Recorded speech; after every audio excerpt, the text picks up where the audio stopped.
Hello everyone, Earl Henderson, Primordial Defense. Thank you for watching. I have another Monday quarterback video for you. I'm going to play this video and talk about things that are going on, a bit explain what's going on, and talk about things that I think that are being done right and or done wrong. Here we go. All right, good afternoon. I'm Assistant Sheriff Andrew Walsh, and I'm here to brief you on the additional details as we know them today about an officer-involved shooting that occurred on Friday, November 4th, 2022. This is officer-involved shooting number 12 for 2022, and the 7th fatal officer-involved shooting we've had so far this year. At the same time last year, there were 8 officer-involved shootings. 5 of those were fatal. This event was initiated as a stakeout event on November 4th, 2022 at 6:17 p.m. The officer-involved shooting occurred in the 6200 block of Spring Mountain Road in Las Vegas, which is located in the Spring Valley Area Command, and you can see that area depicted on the screen and the map on my left. The involved officer in this officer-involved shooting is Officer Dwayne Ferrin.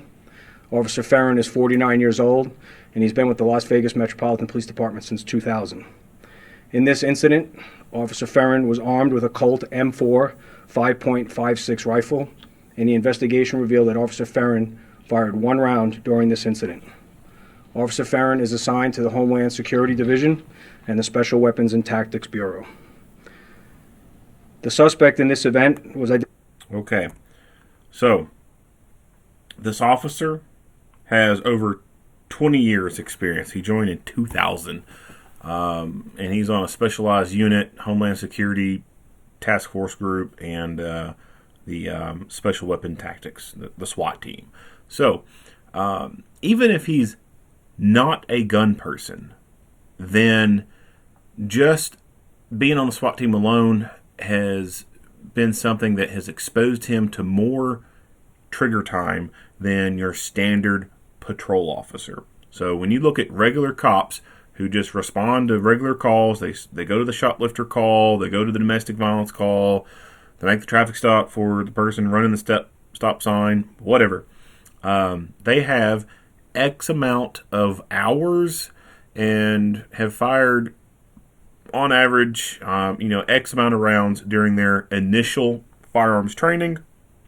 And then for recurring qualifications and or in-service training where they do training / some practice, they get X amount of hours and X amount of rounds. That is always going to be lower than an officer who also happens to serve on a SWAT team. The officer who serves on a SWAT team will actually get to go to additional training that is not offered to regular patrol people. So they get to have more trigger time on the guns, they get to fire more rounds, and they get more hours of training. So even if he is not a gun person, like the only time he ever fucks with guns is at work, he don't care about the guns outside of work, he has more training than a regular cop. If he is a gun guy, like he's into guns and shit, then there's no telling how many hours, how many rounds, how much trigger time he has. And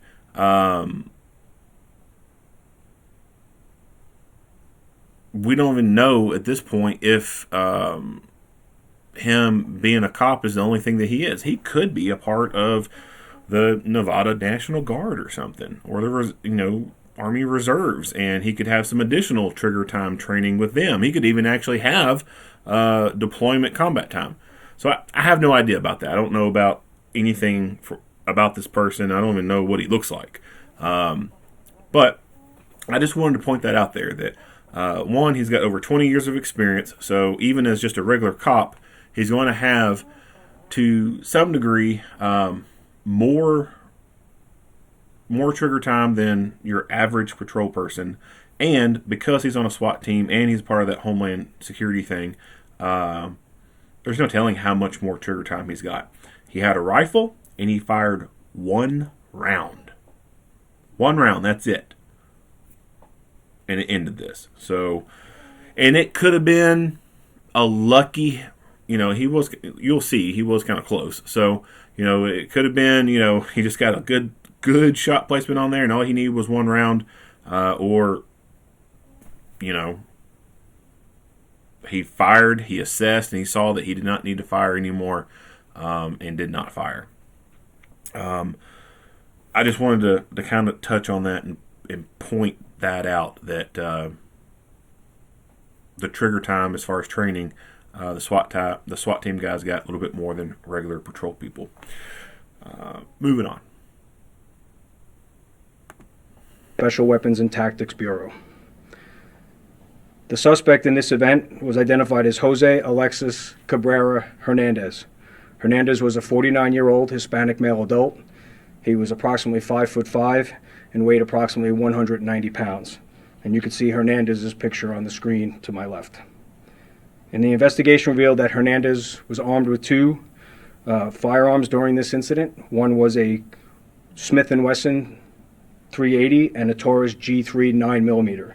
And both of those weapons were recovered from his vehicle during this incident. And you can see the pictures of the weapons on the screen to my left.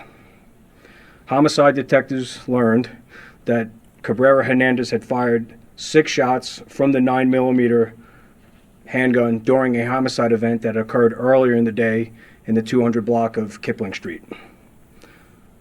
Had he survived, Hernandez would have been charged with murder, kidnapping, and 2 counts of own or possess a gun by a prohibited person. Now I'll go into the details of the officer-involved shooting. On November 4th, 2022, at approximately 12:21 p.m., LVMPD dispatch received a 911 call from a woman who reported a shooting at a residence in the 200 block of Kipling Street. Responding officers located an unresponsive adult male who was suffering from multiple gunshot wounds. The victim was pronounced deceased at the scene by medical personnel.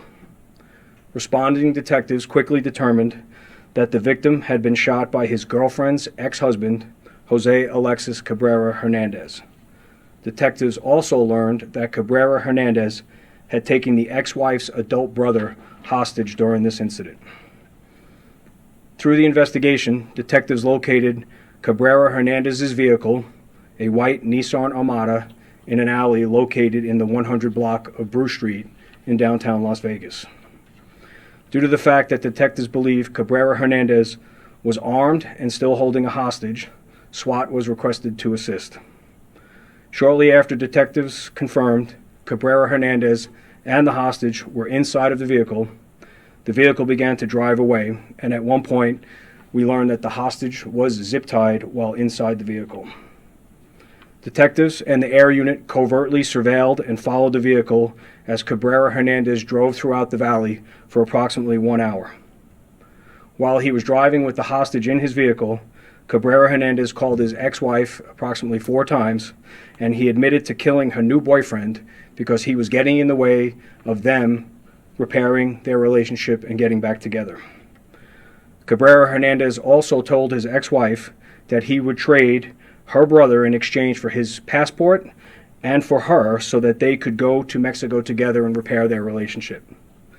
At approximately 8:46 p.m., Cabrera Hernandez drove into the parking lot of a business complex located in the 6200 block of Spring Mountain Road. After being parked in that parking lot for a short amount of time, Cabrera Hernandez and the hostage exited the vehicle and began to walk away.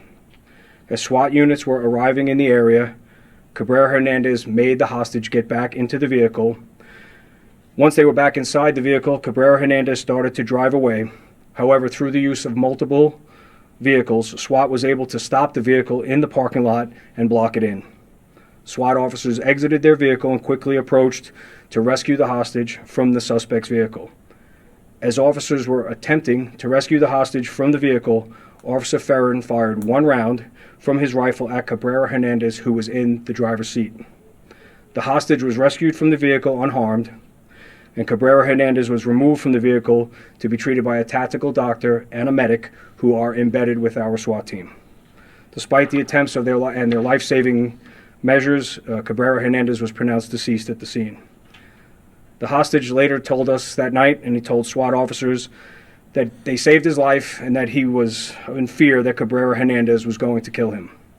And as part of the initial investigation, we recovered a manifesto from the vehicle, which was written by Cabrera Hernandez and you can see it on the screen to my left with the skull and the crossbones.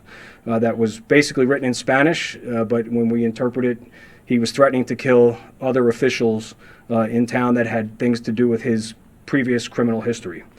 So now we're going to play some body-worn camera footage, but before we do that, in this photo you can see there's several bags of zip ties in the back of the vehicle, which we believe at this point were going to be used to carry out the threats that were listed in the manifesto. And now we'll play some body-worn camera footage. All right, so before we get to this footage stuff, this guy, as they said, he was, if he had survived, they would have charged him for the murder, kidnapping, and being a prohibited person in possession of a firearm. So he has prior criminal background. He has been arrested for other things. The exact number of things and what those are, I don't know for sure. But he had 2 pistols that he was in possession with. And how did he get in possession of those if he's not allowed to be in possession of them?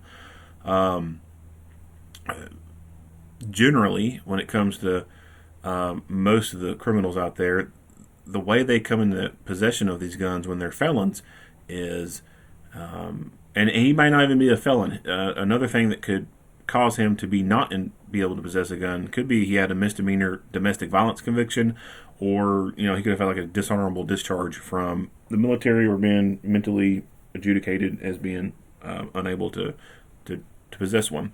But anyway, felons, typical felons will get them by either A, stealing them themselves, buying them from someone who has stolen them, or getting friends or family members to go out to a gun store and buy them for them, because they themselves, the felon, cannot go into a gun store and buy a gun. They just won't be able to. Or they do a private transaction sale. They meet, someone on Facebook. They say they got a gun for sale, and then they buy it from them. The friends and family thing, where they don't have convictions and they can legally buy from a gun store, them doing that and then turning around and giving it to this guy, that in of itself is a crime. When you knowingly buy a gun for a person who cannot legally buy a gun or possess one. Unfortunately, that is hard to convict, because all the person has to do is basically say they didn't know, and they bought the gun initially and then decided they didn't want to keep it and they wanted to sell it, and they sold it to the friend or family member, and they didn't know that he was a convicted felon. There's no way to find out if a person is a convicted felon. There is no easy way. There's no felon.com that you can go to, type in a person's name, and it says, hey, this person is a convicted felon. That's not open up to the public. So they have a legitimate defense that they can say, well, I didn't know. And so it's really hard to convict on stuff like that, unless they just straight up admit to it, which they're not usually dumb enough to do that. So it's mostly, like I said, comes from stolen guns, or they're buying them stolen. This is not the first time, like I said, that he's been involved in the criminal justice system. I'll take a look at a news article that was done on him. This is from 8 News Now, KLAS, 7 months ago. Metro police have arrested a man in an investigation after Frankenstein vehicles were discovered in his daughter's backyard. New details have been released by the Las Vegas Metropolitan Police Department following the arrest of a man accused of running an illegal gas business and possession of stolen vehicles from across the Las Vegas Valley. According to an arrest report, Jose Hernandez, age 48, is accused of modifying several different vehicles to store gas on his property. Police initially began investigating Hernandez after his daughter made a call to the police stating her father had broken into her home and stolen her dog on April 5. Once officers arrived, they searched the home and discovered a Ford F-350 in the backyard that had been reported stolen in August from a Las Vegas Strip hotel, along with a Dodge pickup reported stolen in Henderson in March. His daughter told police that Hernandez often works on vehicles in the backyard, and added that he would purchase gasoline and then sell it at a profit, according to the arrest report. Where's he buying this gasoline at? Is he just going to the gas station buying it there and then turning around and selling it at a higher price. Who the fuck does that? Why would you go buy gas from some random dude that costs more than the gas at the gas station? So that in of itself doesn't make a whole lot of sense to me, unless he's buying it from like some distributor or someone who's stealing the gas. I don't know. That I think that warrants some more explanation, but unfortunately they don't provide that. As officers continue their investigation in the backyard, they say they found several vehicles in different stages of disassembly in what resembled a chop shop. They also found several trailers with VIN numbers removed. Detectives said they refer to the modified vehicles as Frankensteins due to several different parts being removed and then added to different frames. They say it is a known tactic used by suspects to disguise vehicles. Police eventually located Hernandez in Jean, Nevada later that evening and took him into custody. According to the arrest report, Hernandez admitted to police that he knew the Dodge was stolen and found a firearm inside the vehicle. During an interview with police, Hernandez also stated that he used the vehicles to make fuel trucks for his illegal fuel business. Hernandez now faces charges including owning or operating a vehicle chop shop and possession or transfer of stolen vehicles. Yeah. On Thursday, LVMPD released details on 3 individuals who had been arrested for gas theft crimes across the valley, which is separate from Hernandez's case. So I guess the gas that he buys is being stolen. I don't know if it's being stolen from the places or the refinery or whatever, but I guess someone's getting it for free initially, and then they're selling it to someone. I guess he's buying it and then reselling it to someone else. That just sounds so fucking stupid. It really does. Now, as far as what other things he has, I don't know, because whenever you search his name, like all these freaking articles come up about this particular incident.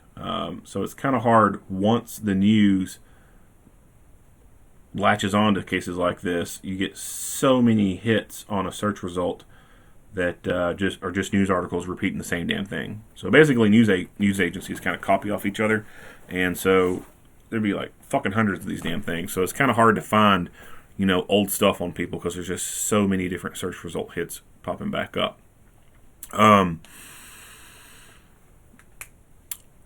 So he has killed his ex-wife's boyfriend and has kidnapped his ex-wife's brother, and it looks like, I don't know where they're at because it's mostly an empty parking lot. At first, I thought from the aerial, when they showed the overhead right there, first I thought these were probably like residential apartments. But if they are, like, where the hell is all the cars at? Like, why is this an empty parking lot? So I don't know exactly what all this area is. Anyway, let's move into this. The first video you're going to see, this is Cabrera Hernandez's vehicle that looks like it's pulling out of the parking space. And the larger vehicles you see are our SWAT vehicles as they entered the parking lot. Also, keep in mind, they have been following this guy for like over an hour. And I suspect that the reason why they had been following him for so long is they were just simply waiting for the opportunity to present itself to do the takedown. I believe they were waiting for this guy to get out of the car, and then they would pounce. And that seems to be backed up by the fact that he did get out of the car, and then they started to swarm, and he got out of the car, and then suddenly put the guy back in the car. So I suspect that's probably what was going on. So I guess he just continuously drove for an hour, and this was the first time he actually stopped and got out, and this was their first opportunity to try and do anything. I would say that they were probably waiting for that to happen so that they could minimize any risks for the hostage, either the hostage taker turning around and executing them, or avoiding potential, missed rounds or crossfire that could end up killing him. All right, here we go. Okay, vehicle's backing out. SWAT vehicles are moving in. Okay, he's taking off.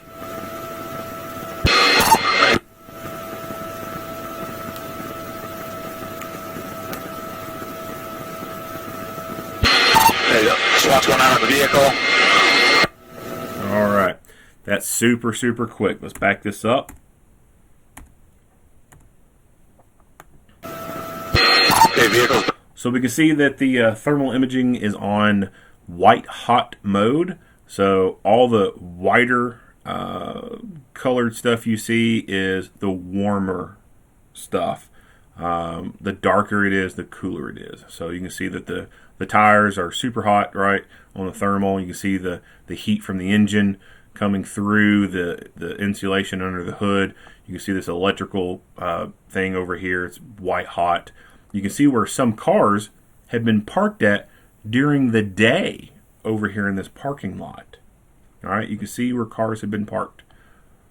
And this car has just now pulled up because the heat from under the vehicle is still radiating down, or at least the pavement had absorbed the heat from the undercarriage and is then releasing that energy back out. So, Backing out. SWAT vehicles are moving and of course their wheels and engines are white hot. in. So what we got here initially is we got 2 foreshore armored vehicles. You can tell that these are the more tactical ones because they got the turrets on top. These large pickup trucks, this one and then the other one that comes in, I suspect that they're probably armored too, but I don't know that for sure. But they look like just regular pickup trucks. Okay, vehicles backing out. SWAT vehicle. It looks like a work truck because it has that big panel or that big camper thing with the door on the side, access panel on the side. But other than that, it looks like a normal truck. Okay, he's taking off. Bam! Rammed him. I think the angle on it sucks. Backing out. SWAT vehicles are moving in. Okay, he's taking off. If he just cut that wheel a little bit harder to this, he would have knocked the fuck out of this dude. Instead, he just hits the rear, and then this guy hits the armored car. And actually moves it pretty good. Play that again for you. In. Okay, he's taking off. So we got cop on cop action. And then this pickup truck, which like I said, I think is potentially armored, comes in and bam, hits the driver's side. I like that. I like how he just comes in, hits that fucking driver's side.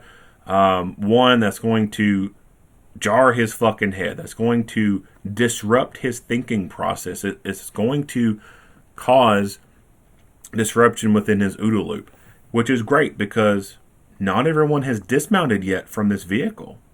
They don't have players in place. So by ramming this vehicle, further shocking and disrupting the person inside of it is buying time for people to get in place to get work done.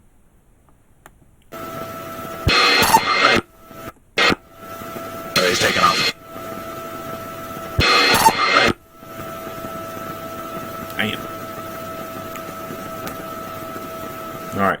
So the officer who shoots is right here. All right. And then this guy, he throws a noise flash diversionary device. That's right there. So I'll back that up. All right. So pay attention to these guys right here. Watch for the object being thrown. Boom. Right there.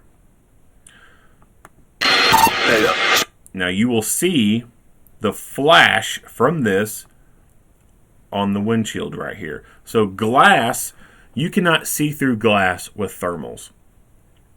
Glass and water act like a mirror. You just get a reflection. So if you took a thermal camera and you stood in front of a window, you'd see yourself. So this is basically a mirror, and you see the explosion in the mirror. What's going on with the vehicle? So pay attention to the rear of the vehicle here. SWAT's going out of the vehicle.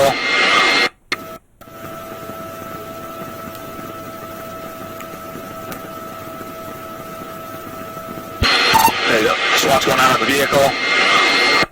So that's a common thing for SWAT teams to do, is throw out a noise flash diversionary device to distract the shit out of the person. Sometimes you can throw it to the rear of the vehicle to make them think something's going on there. You can throw it on top of the vehicle, on the hood, to the side, wherever. All it's doing is making a loud-ass fucking explosion and a real bright flash. It's to grab people's attention. Like, they're not expecting that, right? So on top of this dude being, one, rammed by this vehicle, and then two, this dude ramming into the driver's side of the vehicle, he now has a fucking explosion going off behind him. So this dude should be very well like, holy fucking shit, right? Now this officer right here, you can actually watch the casing fly out of the gun. There you go. SWAT's going out of the vehicle. And actually bounces off the guy behind him. There you go. So it's going to bounce off, I think, this guy. SWAT's going out of the vehicle. Oh, I'm sorry, it's the second guy. There you go. SWAT's going out of the vehicle. So him being that close, I'd say there's probably a pretty good chance he probably shot the dude right in the face with the rifle. If not, did high up into the chest, and the round probably either perforated his aorta or his heart, and they got immediate incapacitation at that point. A rifle round it dominates. It does. That's why I say, if you know you're going to a gunfight, bring a rifle and bring your friends with rifles. Rifles are more accurate. Now, at this distance, face to face, yeah, I mean, you're not looking at pinpoint accuracy with the rifle at that point. A pistol is going to be very well accurate at this distance. But the terminal ballistics, yeah, that's the night and day difference. The amount of energy that a rifle round dumps into a target, the kinetic energy, is just night and day difference in comparison to a pistol. So that one round from that rifle was all that was needed to incapacitate that threat. Now, had the guy been shot with a pistol, would he still have lived? I don't know. We don't know exactly where he was shot at. So I can't say that for sure. But if he fired into his chest, there's a possibility that the guy could have survived. Because people will generally survive handgun hits more than they will rifle hits.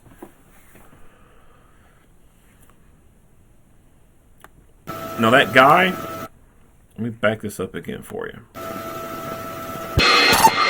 This dude was already ready to get the fuck out.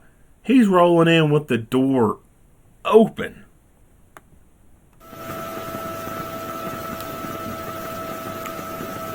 Bam! He is on that. Like, these dudes were out first on foot. And this dude is bam! Johnny on the spot. So props to this dude, man. He's moving. He's switched on. He's got it going on. There you go. SWAT's going out. Now, what's interesting is the way this thing has turned out. There's a lot of crossfire potential going on here. This car is not going to stop rounds very well. So if he fires and misses, the round could go through the door and hit one of these guys, and vice versa. They could miss and rounds could go through and hit this guy. Now, like I said, I think that this one is potentially armored too. You'll see inside body cam footage at some point, but I don't know that for sure. So if this was armored, and well, it's hard to say because there's so many variables that have, could have been played out. They may have had a plan in place where the guys in this truck would be the first ones out, and these guys are backup, and it just turned out the way it was, that these guys were in a little bit better position to get out and do stuff. But if this vehicle is truly fully armored, then what I think should have happened was this vehicle, A, do its ramming like it should, and then these guys who are going to be the primary shooters who can dismount from the rear of this vehicle, they be the ones who rush up and do stuff. This guy, the way he's positioned, he's in the turret. He can maintain that overwatch. If he, can see that this guy's lifting the gun up and aiming it as they're making an approach, he can start plugging around through that windshield at him. But these guys, I think they should have been the ones with primary. And as they get out, and if they have to start shooting, then the people in this car could stay inside it so long as it's armored, if it is armored, and they would be protected if any rounds missed and went through this vehicle and then hit this vehicle. But like I said, it's very fluid. This is not so much of a static post. This isn't a building, right? You can plan things a little bit better for a building. When you get moving parts and everything's so dynamic and fluid, one plan can't cover all contingencies, right? Like there's going to be more contingencies for vehicles and shit like this than there is a building, right? There's still going to be some contingencies for, the building, but there's going to be a shit ton more when there's more mobile pieces. There you go. SWAT's going out of the vehicle. And this is body camera footage from the ground level from one of the SWAT officers on the scene. Hit him. Unlock it.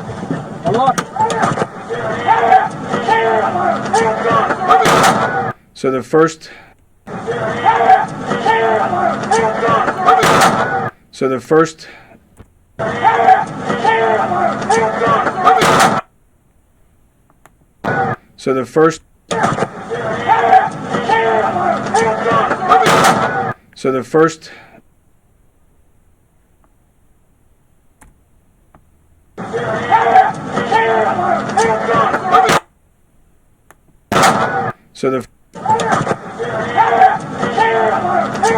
So it goes very fast. I wish they would have provided more camera footage, but they don't.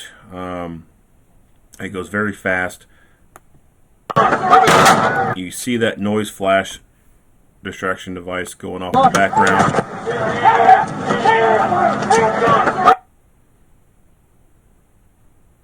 Looks like you can kind of see this guy right there. So the first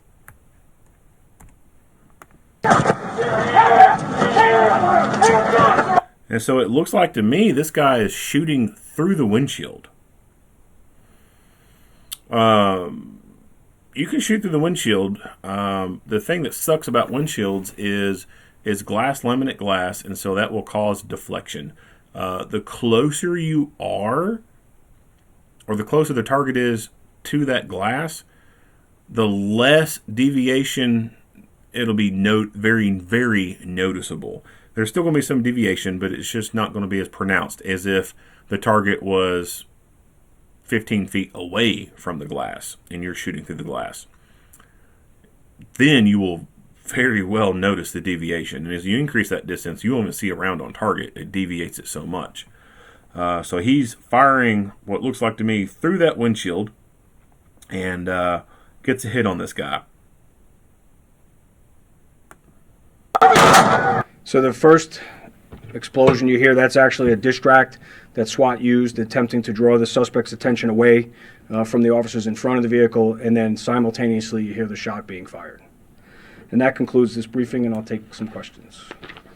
That's a harrowing scene for officers. 8 hours after a homicide, they're chasing around a suspect who has someone zip-tied in a car. Can you talk to kind of the efforts of Metro? It sounds like it was a valley-wide chase. Yeah, it's a great question, Sabrina. So it goes on. It starts at around noonish, like we said, and you know that you have a murder. You know the person that you're looking for is capable of taking a human life, which obviously ups the ante for us from the start. Then he has a hostage that we know he's zip-tied from the scene and driving around with him. So, when they had the opportunity in this parking lot, the car is pretty much by itself. There's nobody else there. It's a closed business complex. It's a very harrowing scene. It's a harrowing decision to make an attempt to try to rescue the hostage and get him out of the car peacefully. So that's what the goal was there, obviously. But obviously it turned out differently because of the actions of the suspect in this case. Was there any indication that the suspect wanted to kill the hostage, or just? Yeah, from what we got from the hostage himself, he believed he was going to be killed. All right, that concludes this briefing. So, pretty short and simple. That's it. If you like what you hear and see, go ahead and give me a like and a share. If you haven't already, hit the subscribe button and stay tuned for more Monday quarterback videos. Earl Henderson, Primordial Defense, thank you for watching.